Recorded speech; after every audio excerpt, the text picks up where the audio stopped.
Hello, everybody. It's us here, George and Rocky, and we are interviewing the lovely Beccy Henderson, aka the Puppeteer of Deet and voice of many of the characters in Dark Crystal. So, you want to introduce yourself, Beccy? Hi, I'm Beccy. I've already got a little bit of an introduction, but yeah, I'm a puppeteer. I performed Deet and Naya and many other side gelfling and assisted in most of the other characters. I assisted in all the Skeksis at points in the show. And yeah, I'm really excited to be asked to be here. Yes, and thank you very, very much for agreeing to be interviewed. It means a lot to us that you could be a part of this. Yeah, thank- definitely. Okay, so let's start with the first one. How did you learn your puppetry skills, Beccy? I was fortunate enough to be trained under the Henson Company.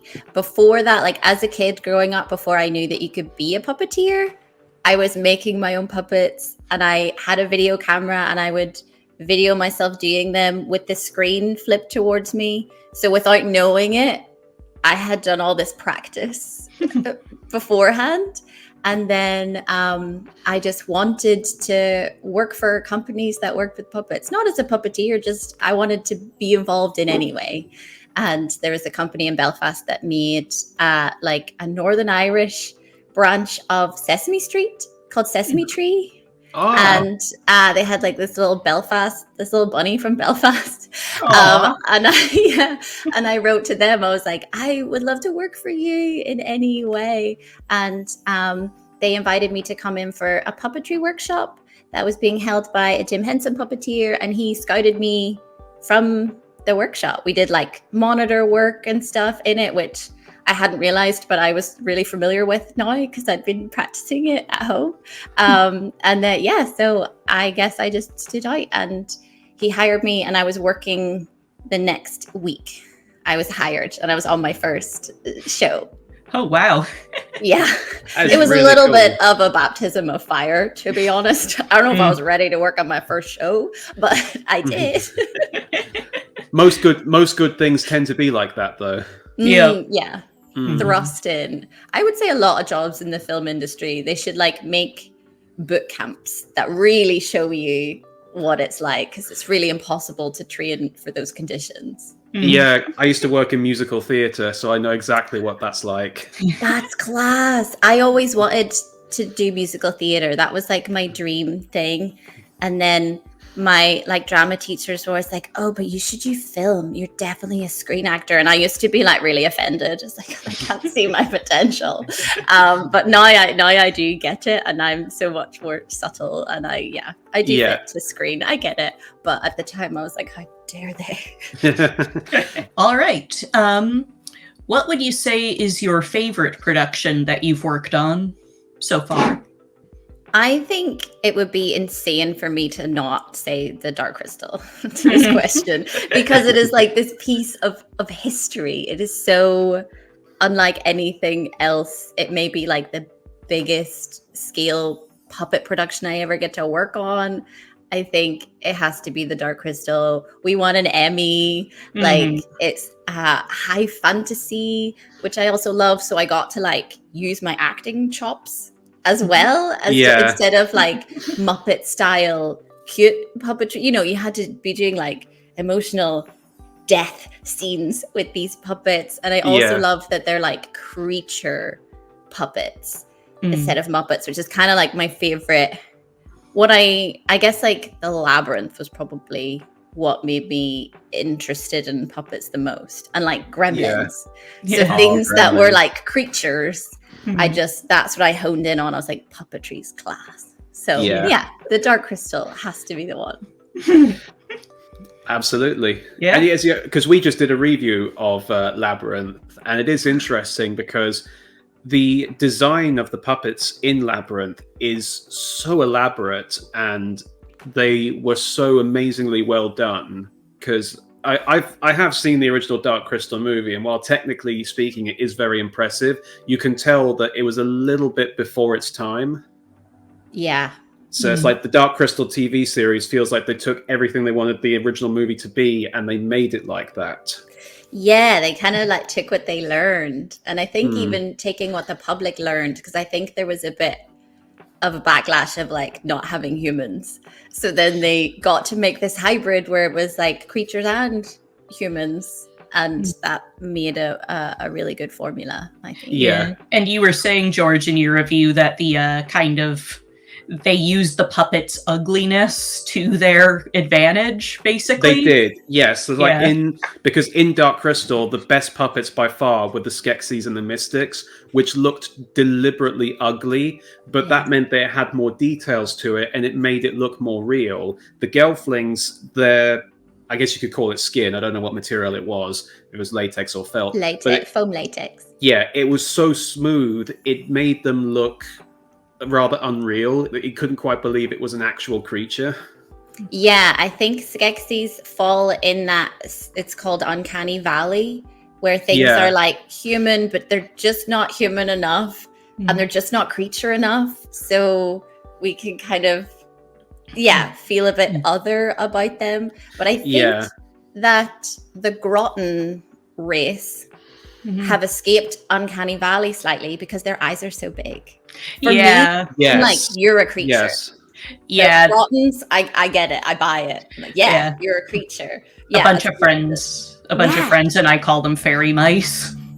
Yeah. That's so cute. Yeah. They're not even like little elves anymore. They're just fairy mice. Yeah, and they're massive ears. Yeah. Yeah. What was it like working for the Henson Company? Working for Henson as a puppeteer is like the dream. It's the best because they just know puppets and they totally respect what you need and they know what you need. So you just get to turn up on set and, the sets are raised. There's monitors for you. They just kind of understand. I mean, obviously from their history, they're the ones who learned what the needs of puppeteers were. So we get to just go in and have that. A lot of other productions, I want to say like 80 to 90% of other productions as a puppeteer, when you go into it, you're starting from square one every time because no one knows how puppets work. So every job you start, you're trying to teach people how puppets work and how to film puppets and what you need as a puppeteer, and even having to like talk to the cameraman to be like, oh, you need to shoot this way to hide things. And it's a lot of starting from square one. But when you get to work with Henson, it's great. They get it. Yeah. What made you want to be a puppeteer? I guess I kind of have touched on this. It was something I always loved. Actually, I'm going to start the question. I'm going to start the answer with, I never wanted to be a puppeteer. I never wanted to be a puppeteer because I didn't know I could be one. Oh. Like, I loved puppets, but I loved puppets. And I loved creatures. And I loved the thing. It didn't really, and even I was obsessed with the Muppets and everything. And I knew puppeteers are doing that and performing that, but I never, I guess, made that link that was like, wait, I could be the person doing that. So, I mean, obviously I fell into it in a way because I wanted to work with puppets so much. I worked my way right there. But so it kind of was like the dream job that I didn't know I had. Nice. That does tend to happen often, though, because I remember back when I was, like, before I was 10 years old, I wanted to be an actor. And I suppose in a way I still am, but eventually I decided I thought it'd be better to be a director, or at the very least the person who makes the films rather than acts in them.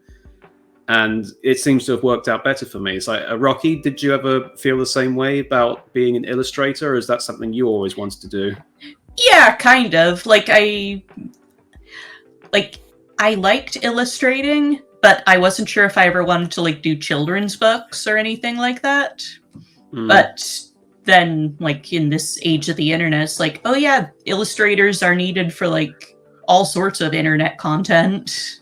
Yeah. And and even like little animations I can do now. Yeah. For people's videos. It's fun. Yeah. It's not my full-time job. I have a boring office job. But we've all got to pay rent. Yeah. Yeah.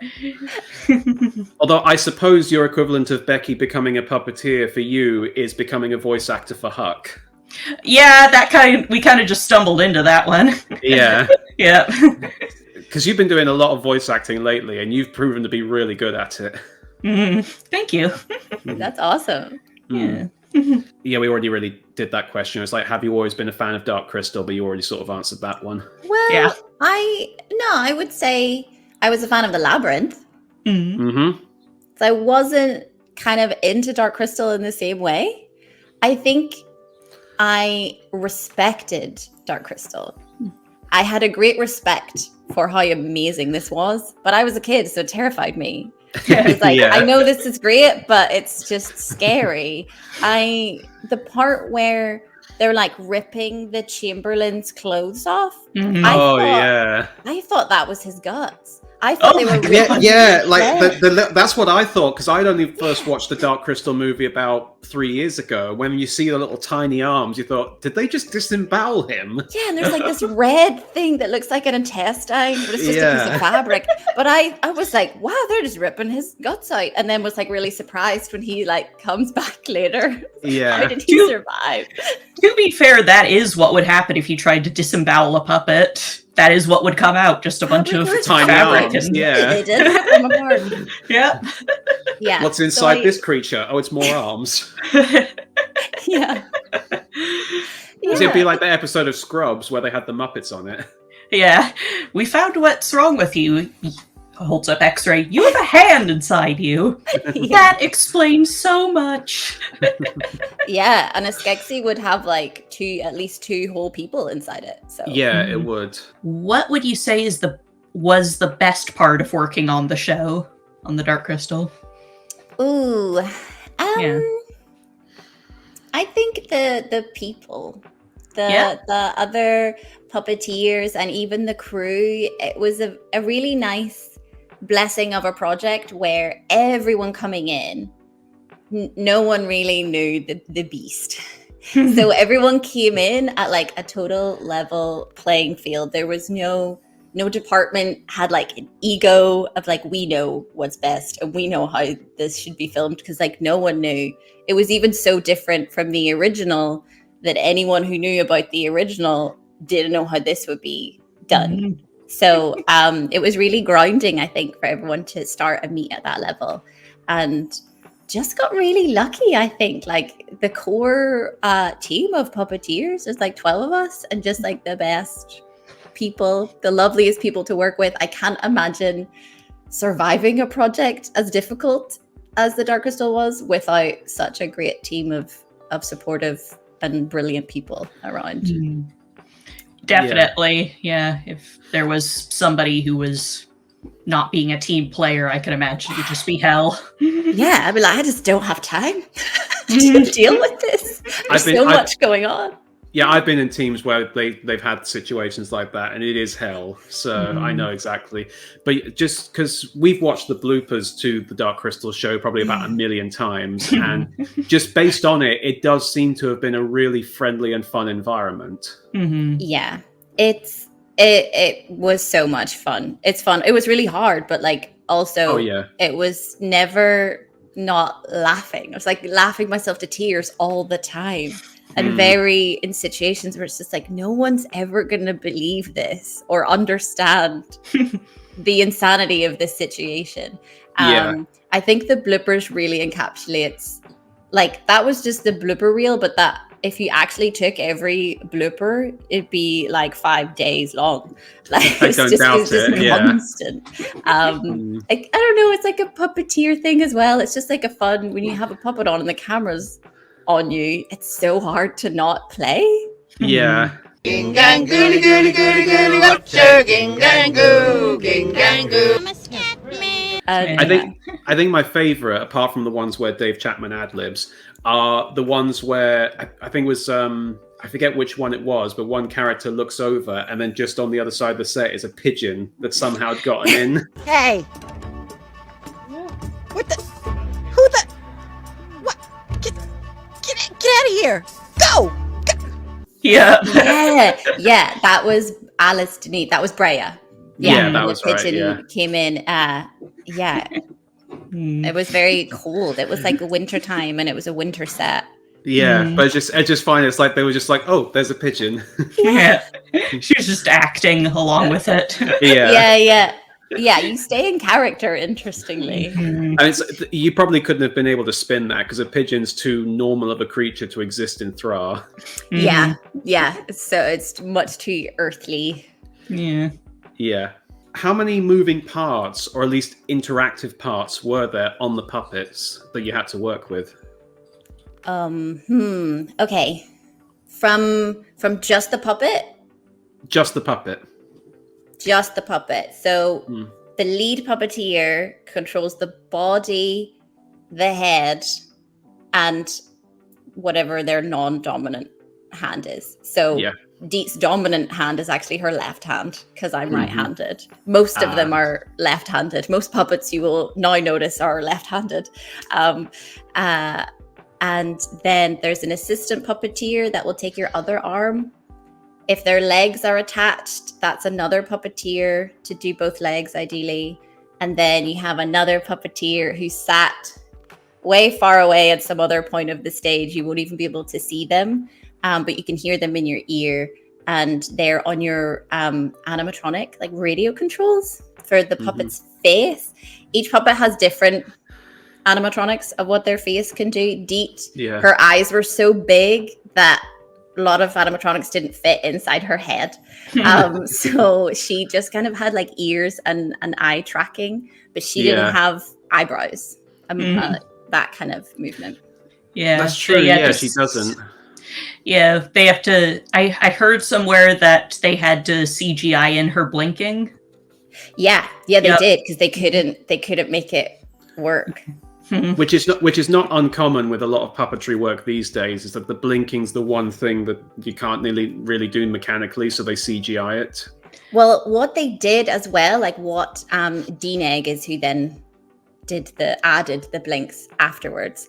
And what they did was amazing. I mean, they did it across the board, but they basically limited all their CGI to only what a puppet would be capable of doing, which just makes it then fit perfectly. And her blink operates as if like an animatronic blink, and like they don't necessarily like close perfectly every time. And they did the same with like the Skeksis hands. They didn't then like give them hands. They like their hands kind of move like they're machine operated. I had no idea those were CGI. Sometimes. I was going to say, I think sometimes it's real, sometimes it's CGI, but that's really cool. There are little like triggers, but in the moments when for some reason they just have to add that in, they do it only within the limitations of what the trigger could do. And for like the Land Striders, because none of our Land Striders this time around were practical. Well, they were like a big unit that we would sit inside if our puppet was riding it. But they never like ran around. So they had these mock-ups, and they had to like design a skeleton of a human body and like what its limitations were in order to then move the shell of the Land Strider. It's so impressive. That does sound really cool, that they deliberately made the CGI to mimic the limitations of a real puppet, because that means that it wouldn't look too out of place compared to the actual puppetry. It would seamlessly meld together really well. I really like that sort of attention to detail. Yeah, it just makes it fit into the world, and then you buy it. It does, yeah. Yeah, like especially when they have to do like full body shots of the puppets that are CG because they're doing something that's just like too crazy. Yeah. They almost have a ragdoll quality to them that I've noticed. Yeah. And that would explain it. They're literally moving like a doll would. Yeah. Okay. Of the characters you puppeteered, which was your favorite? Deet was my favorite. I feel so privileged to have been handed a character like Deet, like on the page. When we got the scripts, it was like, this is just the most gorgeous character. And I identified so much with her, and there was so much of myself in her, in like just curiosity and naivety and positivity. So I feel like I'd be surprised if I ever get a character like that that's as perfect as that again. But so she was my favorite, but I also love getting to play Naya, who's like this warrior, and she's so strong. And I think that's such a gift of puppetry that we get to play anybody. And, I could play an old lady, or like things that maybe my casting as an actor wouldn't be Naya probably. So like you still you can be anything as a puppeteer. Yeah, like these are two vastly different characters, but yeah, it's great. Yeah. It shows the skill that you can be both of them. Yes. Oh, thank you. Yeah. Okay. So next question. What sort of funny moments happened when you were working on the show? I think you can tell from the blooper reel that it's constant and all the time. It's really hard to pick things out. I have one thing that I loved that happened. It's maybe a little bit of a spoiler for you. Kind of not, because I always say that because like we've all know what the original film happens. We know everybody dies. So. Yeah, well, that's always the problem with the prequel. You know, none of these characters are going to make it out anyway. Yeah, everybody dies. My poor sister. She saw the show and she's like, "Oh, so this is a prequel to the movie. So what happens? Do they succeed?" And I was like, "Oh, you tell someone, that's brutal. That's awful. Yeah, that's so bad." But there was a scene of the Skeksis kind of regrouping just after, spoiler, the Collector dies. And Helena, who played the Collector, was like devastated because she just loved this character and she was so playful in it, and the snot, and it was just brilliant what she brought to it. And she was so upset when it died and she wouldn't get to play the Collector again. But one of the next Skeksy scenes that we filmed was like the Skeksis kind of regrouping and like talking about what happened and their plans.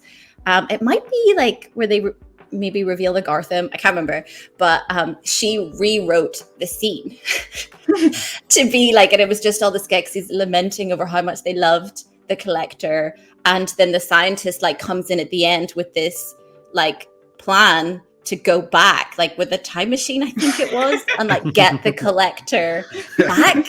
And she like gave it to the screenwriters. She wrote it and gave it to the screenwriters. And like, I love that. I absolutely love that. She loved her character so much, she tried to write it back in. That reminds me a lot of like the movie Misery. I'm sure Helena didn't break someone's leg. I'm sure she didn't do anything like Kathy Bates did in that movie. But it does. I don't know. I haven't seen the screenwriter since. So I'm saying. Oh dear. Oh dear. He's trapped. He's tied to a bed somewhere. Yeah. He's hobbled. Yeah. Oh dear, poor guy. But I love that. It's brilliant. He's just so invested in her character. She wanted to bring her back in some sort of way. It's great. What are the difficulties of being a puppeteer or working on the Dark Crystal? I would say the physical aspect is so physically challenging. They're much heavier than your kind of Muppet style puppets that are just foam. The latex, and there's like leather armor and animatronics in the head. They're just really, really heavy. And then because there's 12 in the core team, we're all like, and there's hundreds of characters. So if I'm not in Deet or Naya, I'm then in a Skeksy or assisting Brea or like I'm on another character. So there's all that, like it's really taxing physically, but there's no recovery time. You're like never off. So it's like 11 months of just very intense physical work. And then also, I guess mentally, because there's so much to negotiate with, like the moving the puppets, and there's a moving camera, which means your brain never gets to turn off, because we work off monitors. So we get a feed of what the camera's seeing on the ground. But puppetry is just like a magic trick. So and normally you play to like locked off shots, the kind of classic puppet shows. You play in a locked off shot because like that's the smoke and mirrors and you can do whatever you want.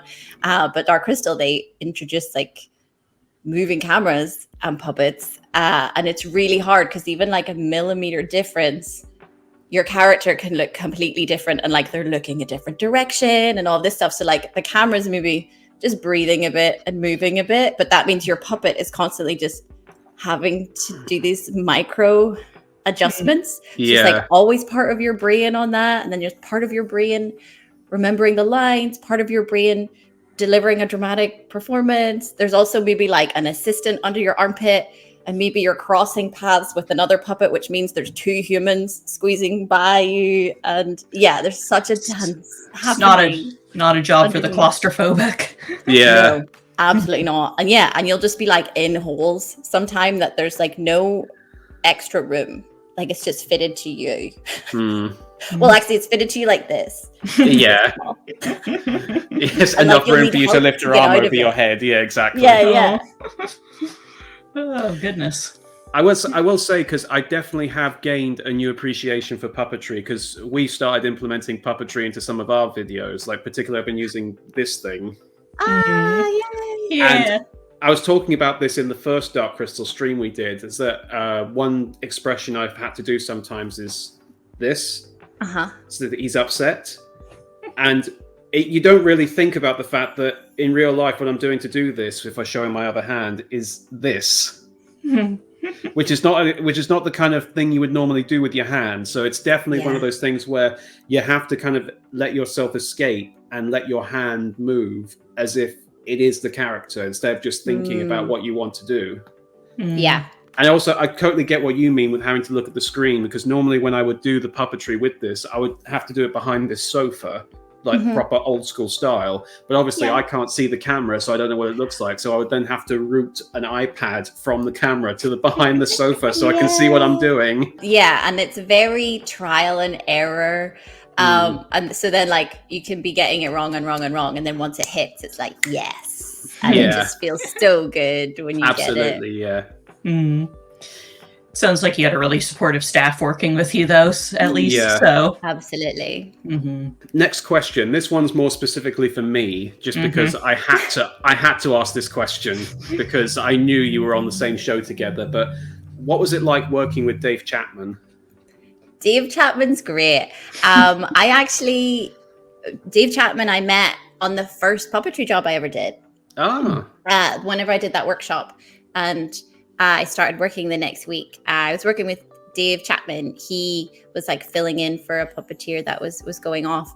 So I met him on that. It was called Pajanimals.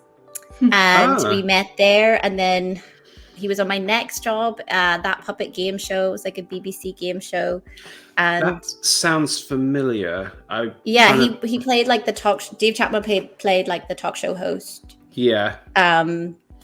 And I assisted on that. And then I worked on Solo, Star Wars Story with him, and then worked on Dark Crystal. So it was like 11 months of very intensely working together. We did a job in Budapest last year.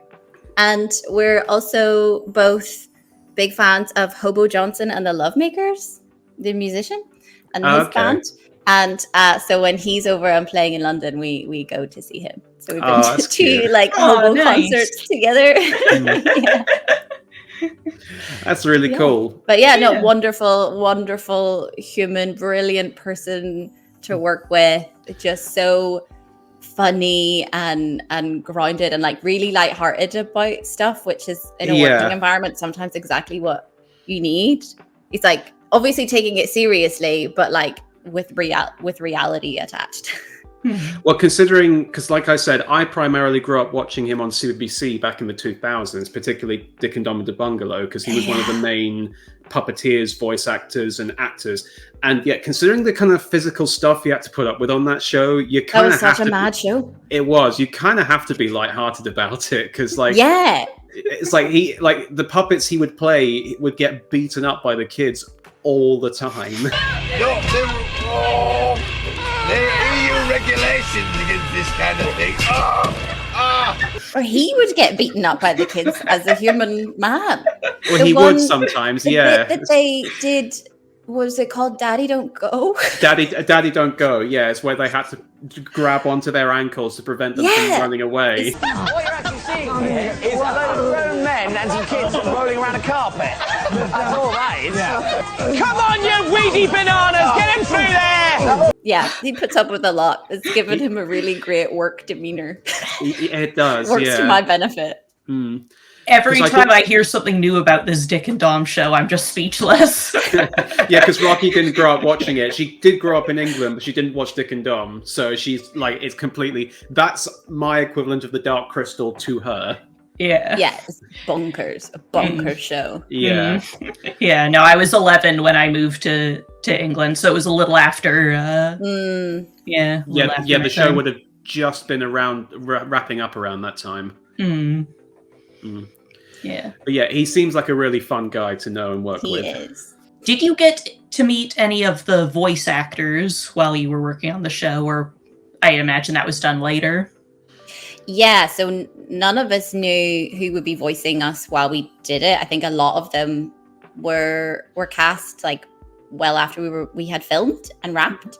And yeah, so we didn't get to meet anybody when we were filming. At the premiere, I met the voice actress for Naya and Deet. I met Natalie as well. And I had a lunch with Natalie at another point. We text sometimes. She's really lovely.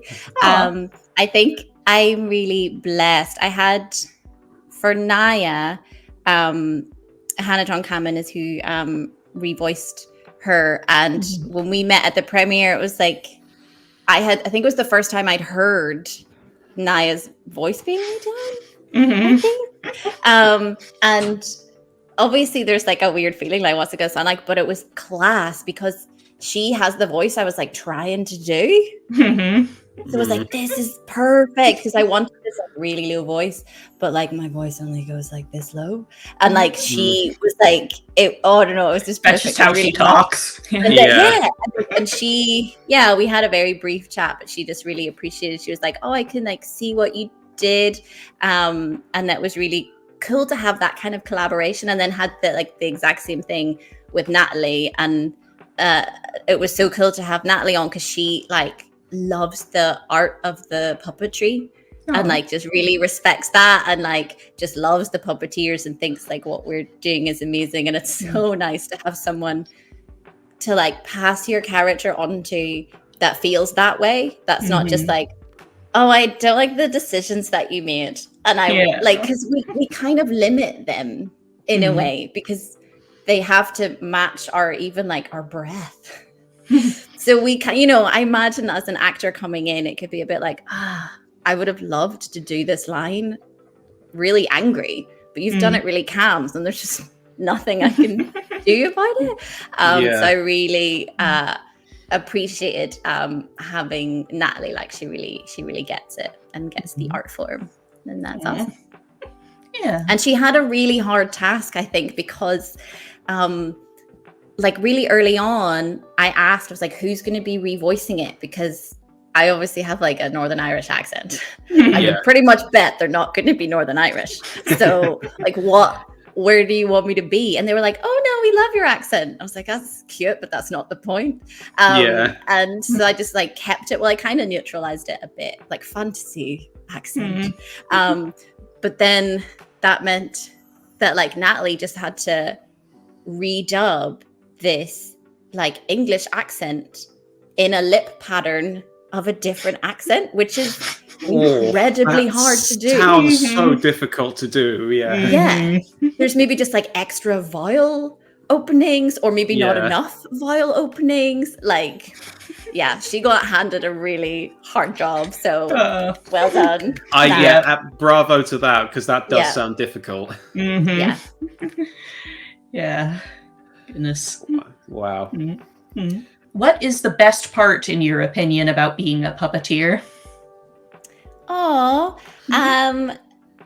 I think the best part is that you're making magic. You're making real life magic. I think that's what puppetry is to me. It's this gorgeous storytelling art, and people just buy into it. Even if you can see right in front of you the puppeteer with the puppet on their hand, like, especially like with kids, and they can see it's right there, but they are just in on the puppet, zoned in on the puppet, like nothing else exists. It's real in the space, even though they can see all the cogs of it. I just think it's the most magical art form. I'm so blessed to get to be part of it. Yeah. Yeah. It's nice. There is something just magical about puppetry. It's like it's in between live action and animation, so it almost occupies its own space. So yeah, there is just something amazing about it, I do feel. I think it's like kind of almost like the most kind of base form of storytelling that's not like just speaking or a play. Like hello, I am a bottle. Like you could just do that and people will I think suspend their disbelief. Exactly. I think that's kind of part of the magic of it, or the beauty of it, is that where an actor is just like telling someone how they feel, like puppets are actually inanimate objects and they can't tell anyone how they feel. It's just like a piece of fabric, but we are telling them. We're like projecting. It's like bringing out all this stuff in us. The puppet's not actually sad, it's foam latex, but like we decide all these emotions for it, and it pulls that out of us. And I think you're onto that. Like that's the kind of riddle of it. Absolutely, yeah. And puppetry has been around pretty much since the dawn of storytelling. Like the ancient Greeks, the Romans, the Egyptians, they used puppets. Yeah, it's such a traditional storytelling method. Yeah. Some caveman probably like drew a little face on a bone and yeah. Oh God, I'd love to see that. All right, but anyway, yeah. So, final question: what other projects are you currently working on at the moment that you can talk about? Yes, that you can talk about. Very few I can talk about. As an actor, I worked on an indie horror film called One of Us. It's got you'll be allowed to Google it. Like the information that I'm in it is out there. I don't know what else information is out there though, so I will be tentative. But it's got like an amazing cast. It's got Sienna Guillory from Resident Evil. It's got Kit Connor from Heartstoppers, Callum Woodhouse, Charlotte Hope. Like I could just keep going with that list. It's a really great list. And it was a gorgeous, gorgeous project to be a part of. I would love to be part of another film like that. And there's a kids preschool series that's puppetry that I did. It's called Bridie's World. And I perform Bridie, Puppeteer and voice. I don't know what the story again of that will be, but there is online, there's a tiny snippet of it, and you can see Bridie. She's like a firefly with bright ideas, and it's a really, really sweet series, and it's like musical, sort of cool songs in every episode. Yeah, it's really sweet.